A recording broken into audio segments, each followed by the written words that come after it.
3, 2, 1. This is Nick. And this is Amanda. And this is the Performance Plate Podcast, where we give you bite-sized bits of information based on nutrition and exercise science to improve your overall performance. Welcome back to the Performance Plate Podcast. We have an awesome guest today, John Rondi. He is the partner in Johnny Drinks, and he has a podcast. He's all over TikTok. He's all over Instagram. And we're going to have him introduce himself real quick and let you guys know a little bit about him. Cool. Yeah, so like you said, I'm John. I guess I am the partner of Johnny Drinks. My dad and I started this brand about 3.5 years ago. Pretty much out of nowhere. You know, we were just making cocktails in his basement one night, like February 2020. Video that I posted on TikTok, ended up doing really well. Figured why not keep posting. Quarantine hit, we had nothing else to do, so now we're making cocktails pretty much every day, which is probably a bad thing at the time, but now it turned into a pretty good thing.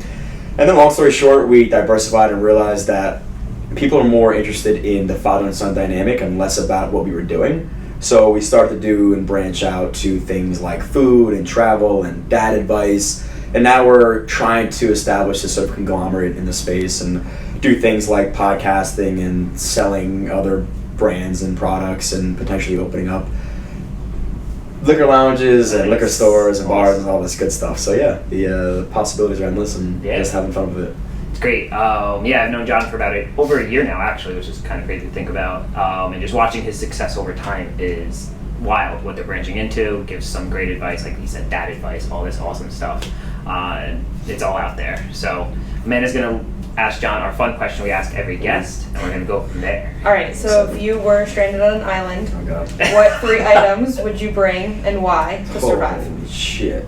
Oh man, I'm so curious to hear what Gavin has to say. 3 things I can bring. He brought a barbell. Like who? That's what you're thinking about? He also brought a water filter, I think. Stupid. Well, that's actually about okay. Well, I would bring my cell phone is coming with me. Do I have cell service out there? No. Okay, shit. I guess I'm not bringing my cell phone. Play games though. Yeah, I bring my cell phone for sure. Until it dies. Yeah, until it dies. I am bringing. I think one of those like little tubes to turn the salt water into fresh water. Smart. Yeah. And then I'm trying to think of something that I can't get. Oh, what about like a little grill? There you go. Okay. Yeah, like some sort of grill. Smart. But what are you gonna do with the grill without propane and put a little like a pan or something? Yeah. Put a little fire under it, you know. Yeah. Those are my 3 things, I guess. Yeah, there you go. I'll bring marshmallows too. That's my 4th. It's easy to go 4th marshmallows. It's easy to grill things or have a little pan. Yeah. You know, you got a fish.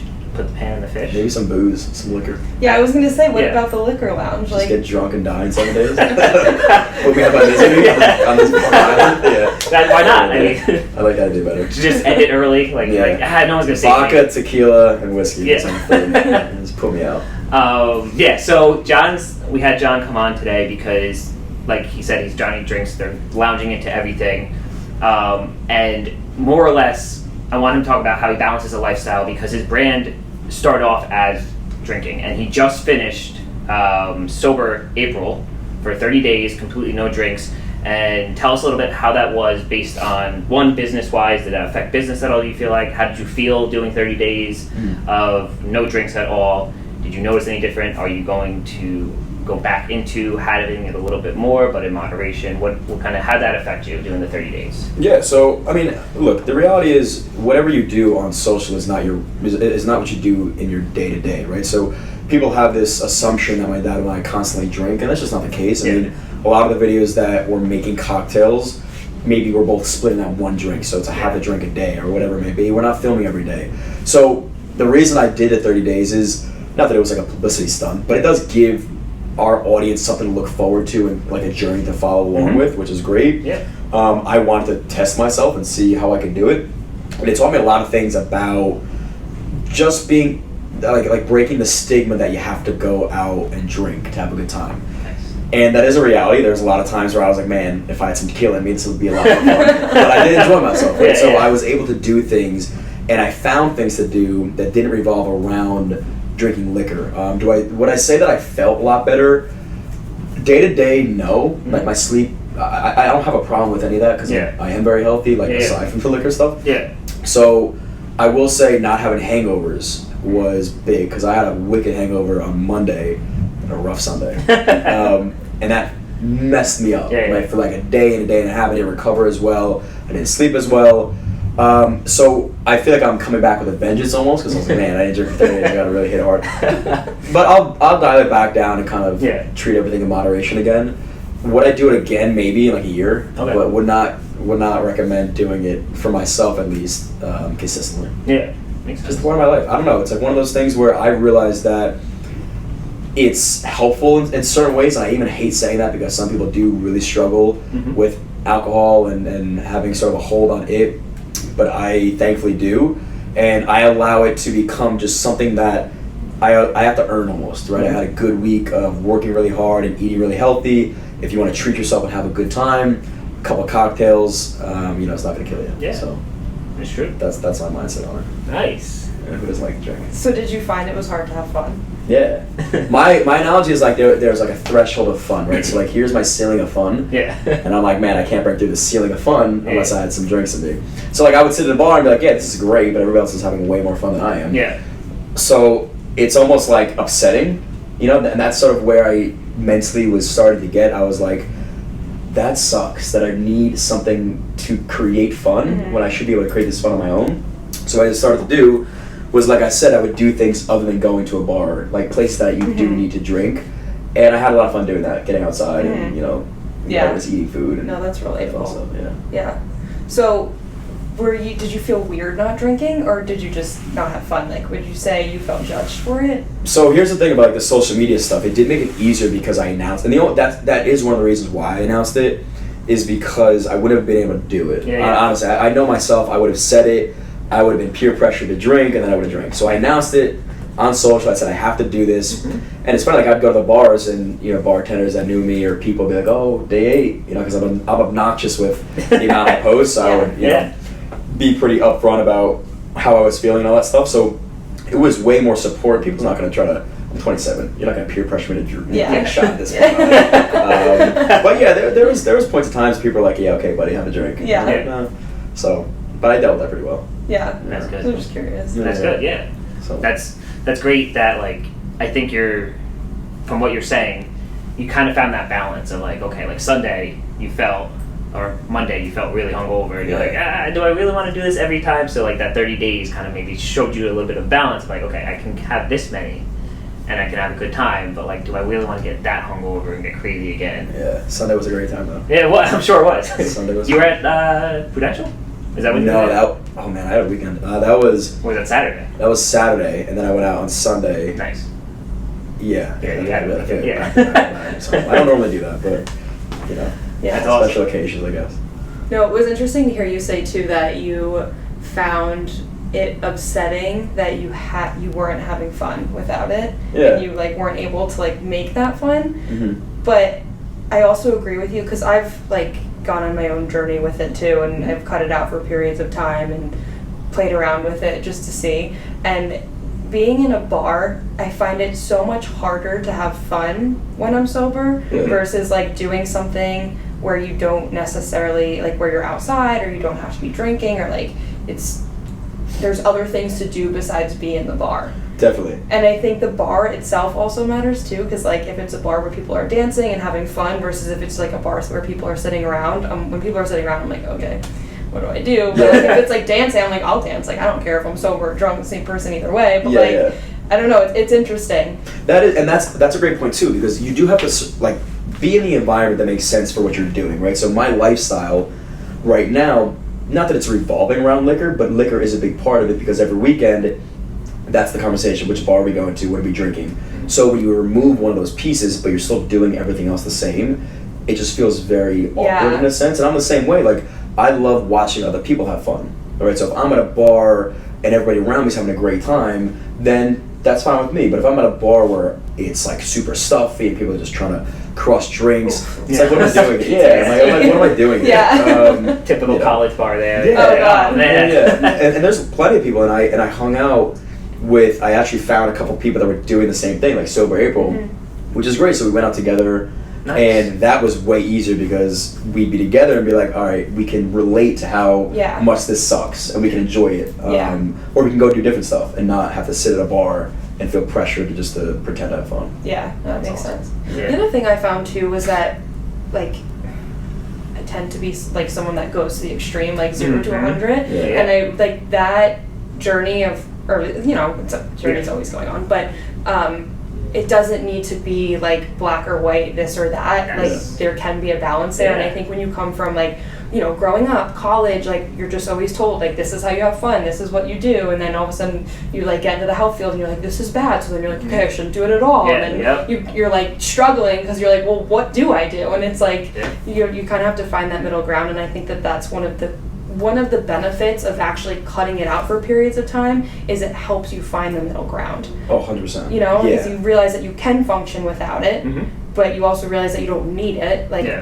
But it's also the other end, and I hate to like sound like this proponent for liquor, but there's you are allowed to have 1, maybe 2 cocktails and go home. We just you don't have to get that's what I'm saying. time. Like that middle ground, like that exists, but like I didn't know that existed coming from college. I was I thought it was one or the other. I live in Jersey City, so Hoboken. I think, fun fact, it's probably, I don't know if it's true, has the most bars per square mile. I've spot in the country, right? So I'm I've surrounded by it, but I'm also blessed the fact like it's a Wednesday, I can sit outside with a great view and great people and enjoy a nice drink and go home and feel okay. So people are always like very dogmatic, and me growing up, like I mentioned before, I had Crohn's disease, right? So I was diagnosed with Crohn's at like 14 years old, didn't really know what was going on, or how to solve this problem that I had. Dealt with a lot of weight loss and fatigue and things I just didn't really understand, like I said. But growing up, you become super obsessed with trying to find solutions. So now I'm listening to these health gurus that are like, you can't eat this or you have to eat that, and now becoming so obsessed with almost fearing, and it's an eating disorder for sure. Where I would look at food like bread was like I can't even get the bread out of my face because it made me sick.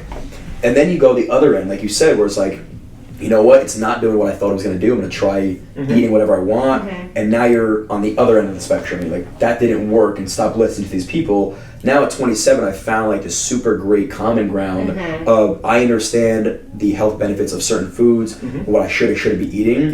But I also understand that the vicious cycle you play with yourself mentally is almost worse. And 100%. I forget who said it to me, but it was like, never double down a bad meal with a bad mindset after. Like, you notice a lot of people will cheat and they'll feel fucking terrible about themselves, and now they're stressing themselves out. They're not processing that food as well. Right, exactly. So, I always say that in terms of like gut and digestive health, like the stress, like the emotions and the stress around food can make such a big difference.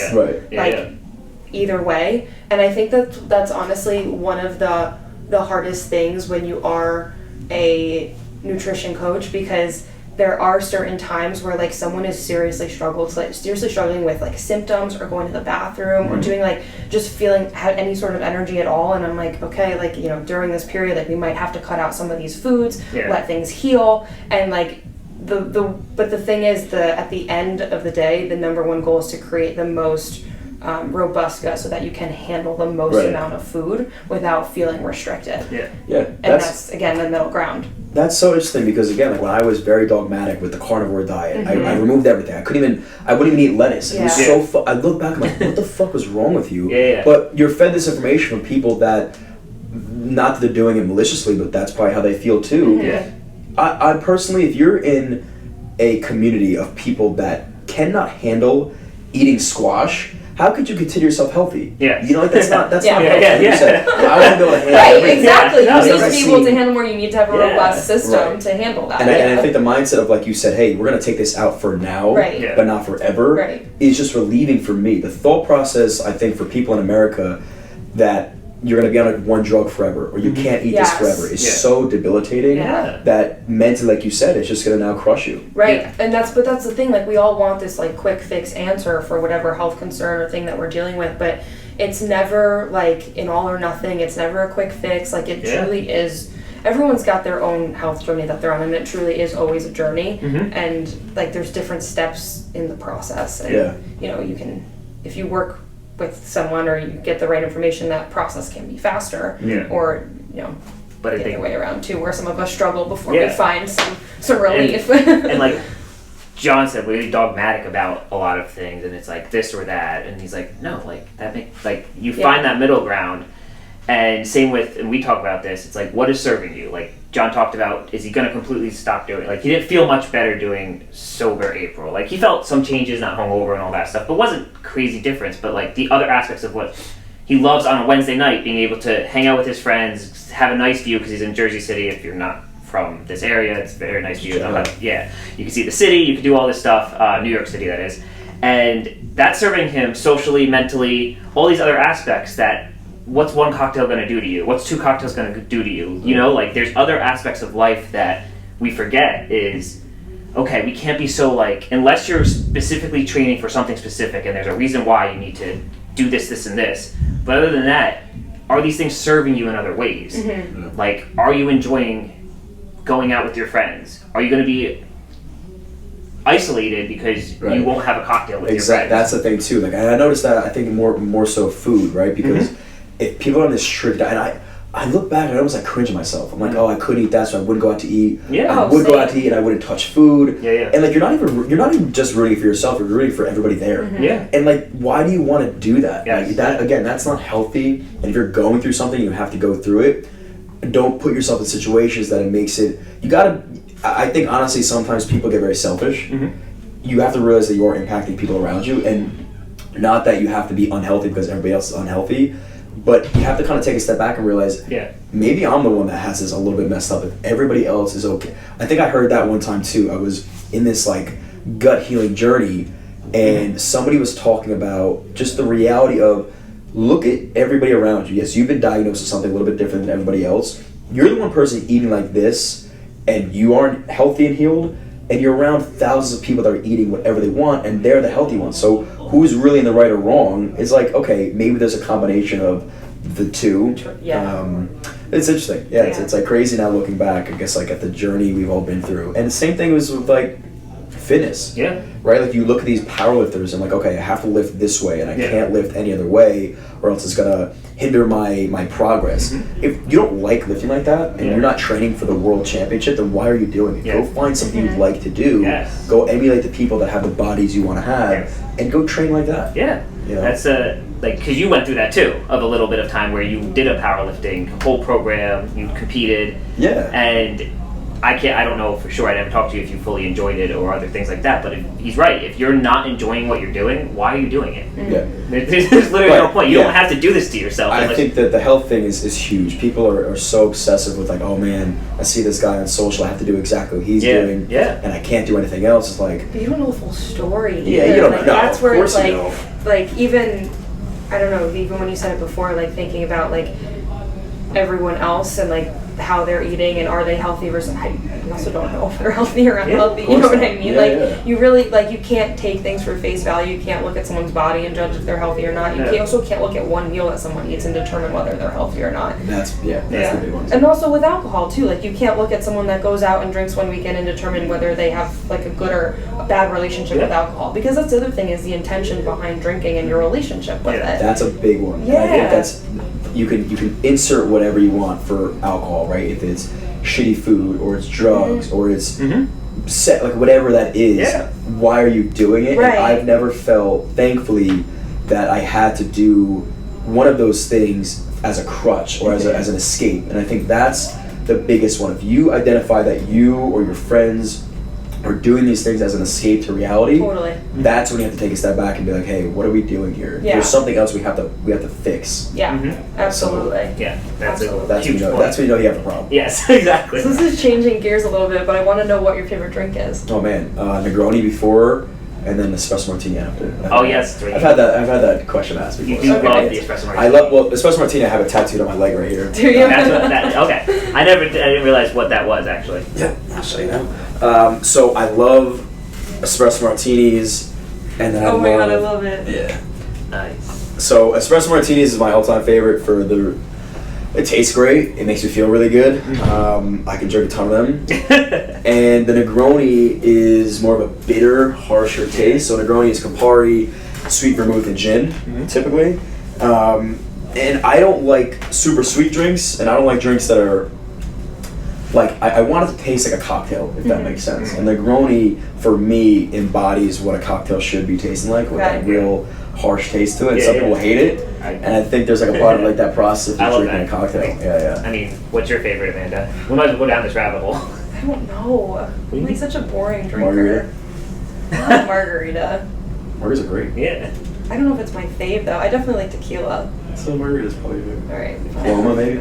I'm answering for you. What's your? Yeah. We just met before. Yeah. He obviously knows you, so I already knew it. I just Okay, label me as a marg girl. I could tell. that's fair. I would say mine's, well, my drink to choice, I just go with Hendrix and Club every single time. So Really? Club, yeah. Not even tonic? No. Ugh. Yeah. So like, but like you're saying with the Negroni, it's bitter, like you. That gin taste. That gin taste, I Yeah. like that, Mm. and I don't drink it. Maybe I should start getting more Negronis. I'll try them out more. Try them. Yeah, I probably would like them because that to me that's what a cocktail should taste like. Like we'll just say a Bahama Bay Breeze. Like to me that's not a cocktail. That's just sugar. If I'm on a beach, maybe somewhere. Yeah, exactly. That's just Get sugar a for frozen me. margarita. Or something. That sounds good to me. Pina colada. Oof. Man, I don't get thirsty. Yeah. Wednesday? Yeah. It's Wednesday. You It's can have nice, that. it's nice out. You know. Yeah, you can have that cocktail. Who's stopping us? Oh, We yeah. can do whatever we want. Exactly. Just Jersey City. When you get home, just sit outside, have a cocktail, look at the hudson. Yeah. But here's seriously, like, there's one thing that I always try to do because I don't get hangovers, and I think it's just like biology sometimes. Yeah. What? Yeah, except for the hangover on Monday. It was a little bit tough. But that was a long, like, I rarely get hangovers. And even that wasn't that bad. That's nuts. Yeah, but the reason you do? Oh, I'm down bad now. Yeah. College, I used to just bounce back. Next always morning, had- I'd go for a run. I'd be like, I feel great. Now I'm like crippled. I think you're Really? lying to Yeah. yourself. You never So felt here, great. yeah, I mean, I made a video on this, and people busted my you know what's for this. They thought I was lying, but I always try to do a couple things when I'm drinking. Number one, I avoid a lot of food and I avoid sweet food. Mm-hmm. Smart. Right, Yeah. like anything that's really shitty or sweet, Mhm. I don't eat. I always get waters in between Mhm. drinks. I'm trying to chug as much as possible. I don't really get like chasers. Yeah, so like if I'm gonna drink, you know, like a Negroni or whatever it may be, aside from that, I'll get like tequila on the rocks. So I keep it very plain. Mhm.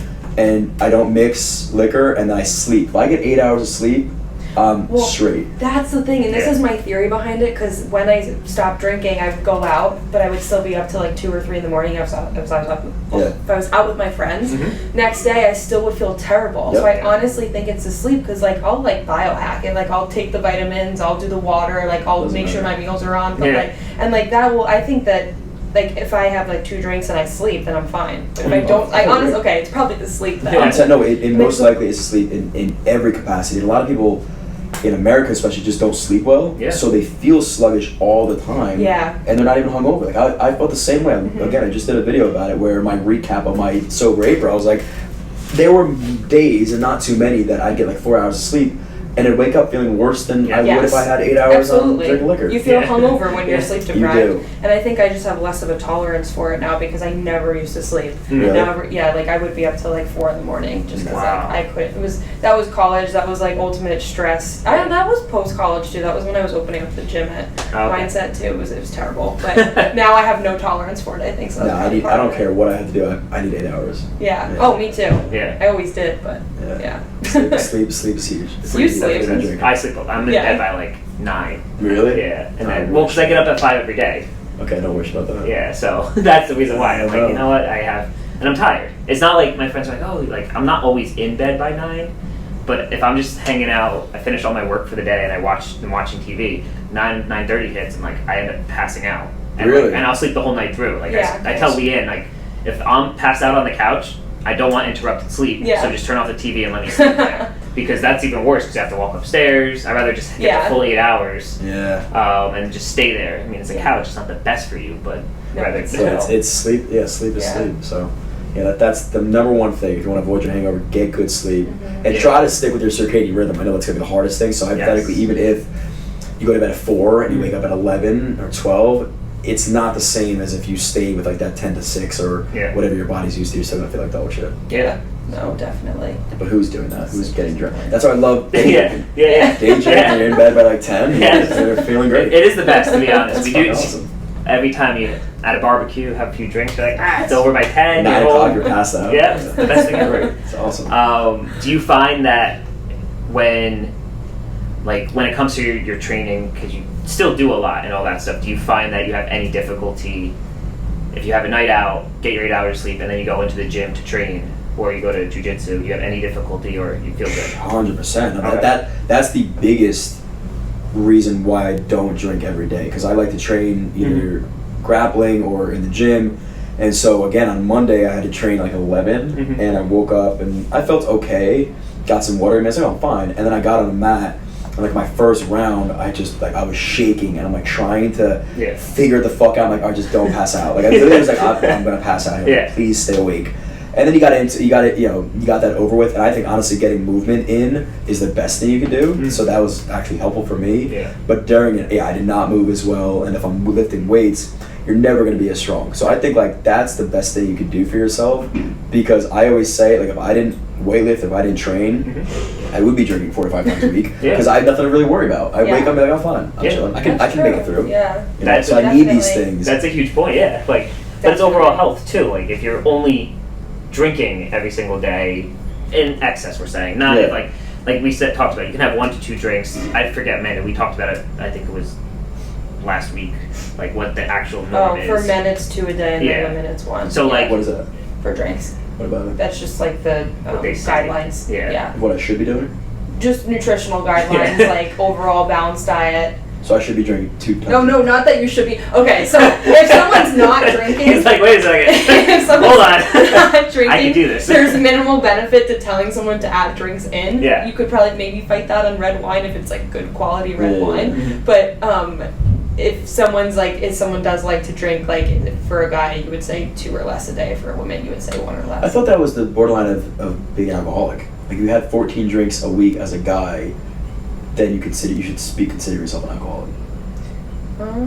I thought that was the border. Really? That's what I thought. Partly too with alcoholic though is because they're what is the dependency, and it's because Leanne told me this because she learned it in school. It's not so much how much you drink, it's how you respond to drinking. So like some people, they'll drink and 1 or 2 drinks, even 3 drinks, they'll just be belligerent. They'll, you know what I'm saying? Like how they respond to drinking, and then the dependency of it. Or are they doing it to escape something? All those things also play into effect of like truly are you? Because there's people like they have 2 drinks a day and not even know what hit them. Like they'll be like, whatever, it's typical. Like I have 1 at dinner and then I have 1 right before bed, and nothing affects them. But some people they'll have 2 drinks a day and they'll be like 4 shits to the wind, and they're like, oh my god, like this is terrible. Interesting. Yeah, I also think the amount in one sitting matters too. Yeah, I would assume having 2 drinks a day versus 14 in one day, it's a little different. Yeah. Exactly. I feel like I'm saving up. I have 14 fucking beers on Saturday. I didn't drink all week, so I get 14 good. I got today. 14 right now. Don't do that. Don't do that at all. But like I said, that's kind of a guideline per se. Like you don't have to have alcohol every day. If you like that as your part of your routine, because we talk about that balance routine.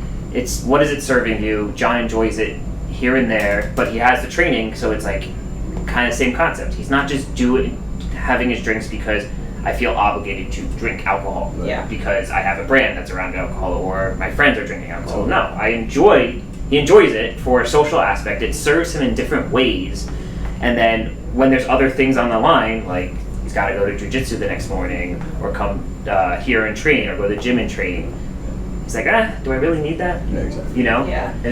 There's another piece of this too, because if you're someone that has, like, say, specific physique goals, or like you want to feel better, and there's a lot of alcohol consumption, like, don't be complaining about lack of progress if you're not willing to at least budge on it a little bit. I mean, think about the calories you're consuming. Right, just from exactly. that standpoint, which I don't even know if I believe sometimes. But isn't it like, so, it depends, I guess, what you say. Like, you keep it straight. Like, you're going to have tequila, it's tequila on the rocks, which is a lot less calories. But, like, if you're going there, and I remember our college days, it was Jack and Coke or Jack and Diet all the time. Every time we get out, or Long Island iced teas, whatever it was.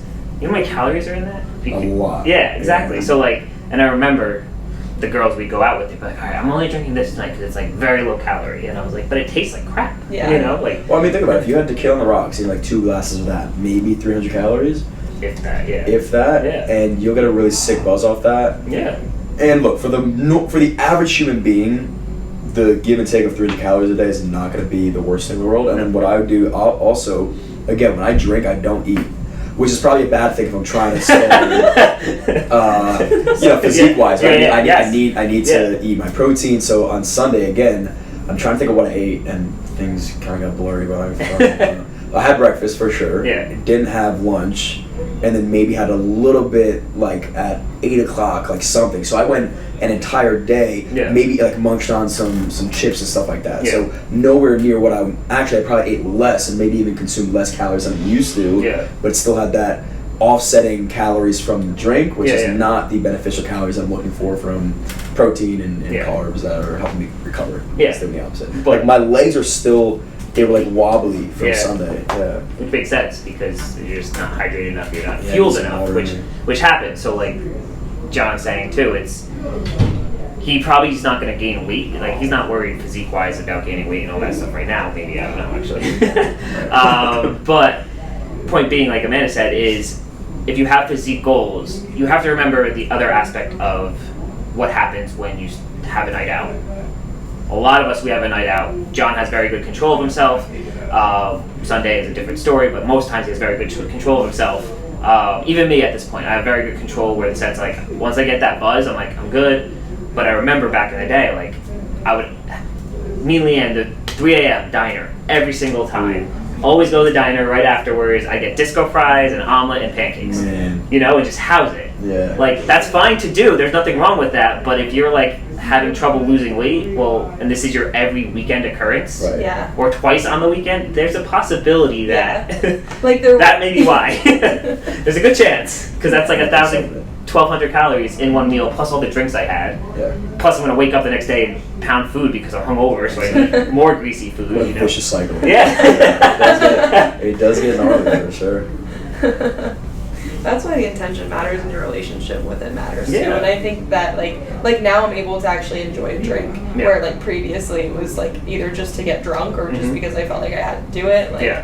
That's so fun. Yeah, so. It was like always the 0 to 1. Yeah, exactly. That's our culture for sure. That's why other countries don't have the issues that we do with alcoholism and the belligerency that we, again, like you turn 21, you're like, I have to get really, really drunk or else what's the point of drinking? You know what's cool about what you do though? It's craft cocktails. Yeah. Like it's like putting like care into the drink. It's the same idea with food. Like it's like with food, if you're putting care into it, if you're appreciating it, if you actually care about the taste and like you're enjoying it, it's a totally different experience than just doing it to like do it. Absolutely. He's not on social media pounding like beer, which if people know what that is, it's like $20 for a 30 type thing that you do in college. There's like, he puts care into it. Like if you watch some of the videos, they smoke the glass. Everything is like a production because it's like, this is supposed to taste good. This is awesome. Yeah, you're supposed to enjoy it. Yeah. There's nothing, I mean, when you truly get a good cocktail, you're like, damn, this is worth it. No, it is. And that's like, my dad is super big on that. Like he doesn't take any bongs, doesn't take any shots. He takes care. So even from a time standpoint, if it takes 10 minutes to make that cocktail, whatever it may be, you're not able to get as many drinks in. So that's a good thing. You should be pacing these stuff out. Because if you're ripping shots, you rip 5 shots in 20 minutes, and you're like, I'm fine, and then you're blacked out. Hour later, like... Not that I would ever do that. No. It does not happen ever, but... Don't look up any videos. No, so... Don't go back to the college. Yeah, exactly. None of that. Well, I think it's a huge factor that, like Matt is saying, is you put time and effort into your things. You're like, like you actually care. It's the same with anything. If you take the time out and you care about things, it serves you differently. Definitely. We take the pleasure out of everything. That's it. It's like, it's either this, we're doing, it seems like a lot of us, we do things for an intention of an end goal. Yeah. Like, remember being in college or in our early 20s, and it's just like, we're pre-gaming. Why are we pre-gaming? So we don't spend as much money at the bar, but we want to be as drunk as possible when we get to the bar and then drink more, and it's like, well, wait a second. The intention is to have a good time with our friends. Does all of that need to take place? Probably not. But that was kind of what we do. We're just trying to get to the end goal of like, okay. Yeah. That's where we're going. Yeah, for sure. Definitely. That makes sense. Yeah. So I'm not condoning overconsumption of liquor. Yes. No. That's the one statement I want to make. That's the main thing. Why having John on here was great because he has such a balance between all those two, and that's what I wanted him to really talk about a lot is how he balances all this stuff. Like, he even said it too, just because he's on social media a lot and you see them drinking, if you watch any of the videos, you take a sip. I don't know if you actually finish it, depending, but that's one drink, and that can be done, it's not every day. Correct. It serves him in other ways. He also has a business around it, but he's still taking care of his health. Yeah. He still eats well, he trains hard, he gets outside, he does all these other aspects, so he's not creating a lifestyle around drinking. Drinking is just inserted into his life. Correct, exactly. That's a good point. Which is awesome. Yeah. I mean, that's how a lot of things should be, though. Like, you shouldn't be obsessed with things unless you were, like we say all the time, if you were training, like you said, if you're training to be the world's strongest powerlifter, you kind of have to be obsessed with it. Right. You have no choice in the matter. Like, if John decides to compete one day in something, he's going to have to kind of scale back a little bit and be obsessed with it, but that's okay for a little bit of time. Yeah. But if you're just living your normal life, you kind of want things to be in your life, not your life around them. Right, totally. Comes with diet, comes with drinking, comes with anything. Like, everything. People, you hear it all the time. People are like, all right, I can't hang out with you guys, I gotta get to the gym. It's like, sacrifice you gotta make, I guess, sometimes. Yeah. It's all about context, intention, Yeah. It really matters, so awesome. John, thank you for coming on, talking about drinking and how you balance all that fun stuff. Like we said, we're not condoning drinking, or don't save your 2 times a day, all for 14%. Unless you want to, Unless you want to, yeah. We can't control you. No, because when I heard that fact way back when, I was like, okay, I'm good. Like, I'm actually pretty darn good. This is great. We're not saying, it's completely up to you to do what you want to do, but if you notice that you're having trouble with finding balance in life, like between diet, fitness, whatever it may be, alcohol, take a step back. Maybe do the 30-day cleanse. Not cleanse, sorry, that's the wrong term to use. 30-day sober. Right. Take a step back and see what you feel with that. See if you've developed, like I said, you insert it into your life for an end goal, because you need to get drunk to have fun with your friends. Yeah. Or do you just enjoy it and it serves you socially and all that stuff? I think that's a good thing to look at. So, thank you, John. If you're looking for John, he's found on Instagram, all social medias actually, at John Rondi. It's Johnny Drinks. YouTube is Johnny Drinks as well, I believe. Yeah, you search Johnny Drinks. Exactly. He has his podcast. He has great guests on his podcast. If you get a chance to listen to it, definitely do. Just interviewed Dana White, which was awesome. Yeah, that was a good one. But I listen to it every week when it comes out. I learn a lot, which I like about podcasts. So he has that too. So if you're looking for him, just search Johnny Drinks, like he said. You'll find him. Don't worry. I'm gonna hit you with a follow. Yeah. Oh, if I knew you'd follow me before this, I wouldn't have been here. Damn. No. But yes, if you're listening on Spotify, Apple, please please subscribe, give us a review. You can let us know in comments if you're watching on YouTube what you think, and if you want more guests like John, let us know. Right. Thank you, guys. Cheers. Yes. Peace. Sweet. All right.